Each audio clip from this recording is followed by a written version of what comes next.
Pinakamalinis na laro sa koponan ng Pilipinas ang 2024 Southeast Asian Games with 3 times bronze medalist. Hi guys, again it's me Vinals TV. So for today's update guys, pag-uusapan natin yung naging laro ng Team Alas Pilipinas sa Southeast Asian Games 2024. Pero bago ang lahat, huwag niyo munang kalimutang i-subscribe at paghampasin ang notification bell button para updated guys sa mga bago kong upload. So ayun na guys, sa Southeast Asian Games, muling nagpasabog si Alyssa Solomon. Umarangkada na naman siya as Best Opposite Spiker, same ng kanyang award na nakuha noong 2023. Marami ang hinayang dahil sa ligwa ng Southeast Asian Games, hindi ito nakakuha ng award dahil sa maikling playing time. At buti na lang bumawi siya sa League 2 in terms of efficiency sa battle for bronze laban sa Indonesia, kung saan babad na siya sa game. Nagpasabog si Alyssa Solomon ng 25 points, 60% attacking efficiency at yung kanyang mga blockings.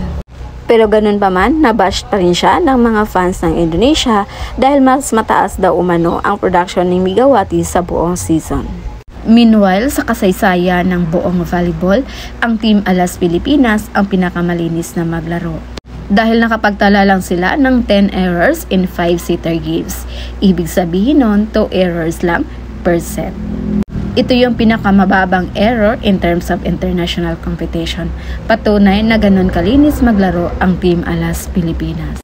Naakala ng karamihan, dihado tayo sa Indonesia dahil kay Tisha. Pero pinatunayan ng Team Alas Pilipinas na kaya nila itong pabagsakin.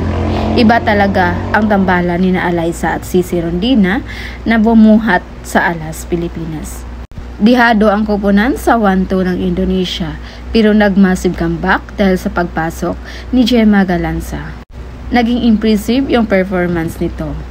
Nakapagtala siya ng 8 points sa 4th set, kaya nagtuloy-tuloy sila hanggang sa 5th set.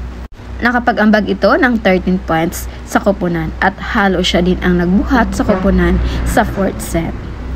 Isa sa mga dahilan kung bakit natalo ang Indonesia ay dahil sa kanilang sandamakmak na errors.